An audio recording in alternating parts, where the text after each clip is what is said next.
About an expert on this Valentine's Day. We're talking to an expert on this Valentine's Day. And this applies to a lot of us, single or in a relationship. Yeah, it doesn't matter what your status is. This is great advice for us all.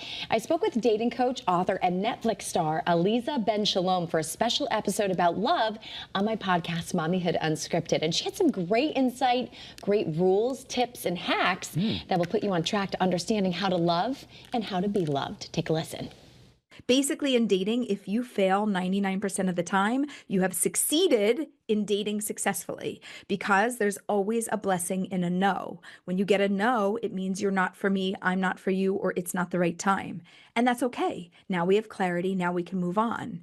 And then when we move on, we can hopefully find the right person. And if it's not, we want it to be a no. Because if it's not a no and it's a yes to the wrong person, then we end up married and divorced. So we want to, we should look forward to the no and the moving on and then picking ourselves up. But nobody likes failure, and everybody thinks that failure is getting a no. Failure to me is not trying at all. If you make no effort in dating, that is a failure. When you want it and you want to find somebody, but you're not willing to put yourself out there, that to me is a failure. And for any of our viewers and listeners, who have been divorced or going through tough times, separated, self-discovery comes up a lot. Self-care, self-discovery.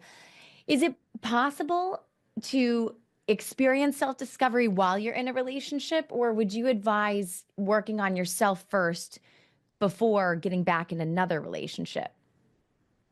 Both. So if you're not in a relationship, for sure, work on yourself first, get clear and be intentional about who you are and what you want so that you could find somebody that's a better match and a fit.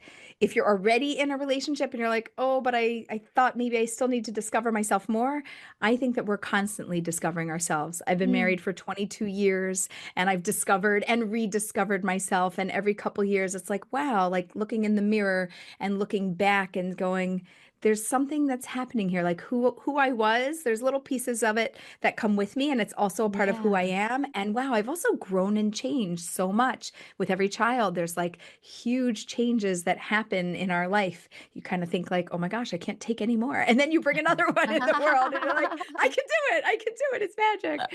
But I would say that self-discovery never stops. Even when you get married, it shouldn't stop. We ourselves are always growing, and everybody has a different pace of growth.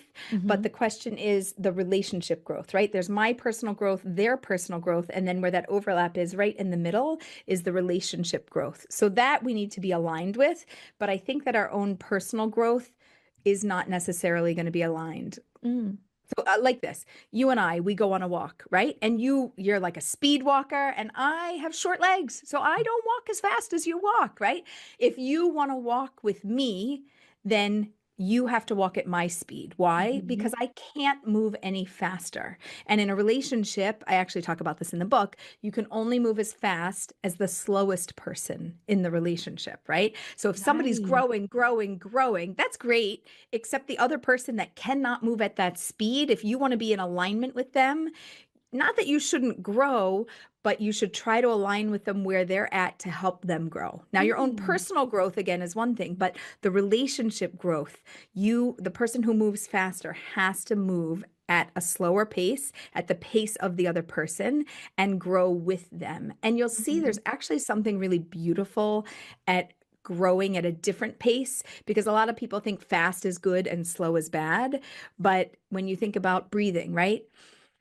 And we slow down our breathing and we do yoga and meditation and we have deep breathing.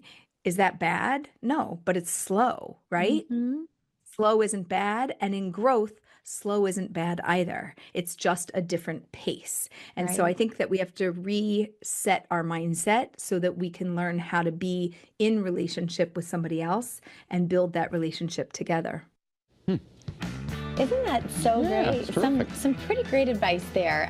You can listen to this full conversation later today on my podcast, Mommyhood Unscripted. It's a special episode being released on this Valentine's Day. All you have to do is scan the QR code on your screen to subscribe to the show, or you can search Mommyhood Unscripted or Apple Podcasts, or you can search Mommy Unscripted on Apple Podcasts, Spotify, or wherever else you get your podcasts. A little tongue-tied. All right.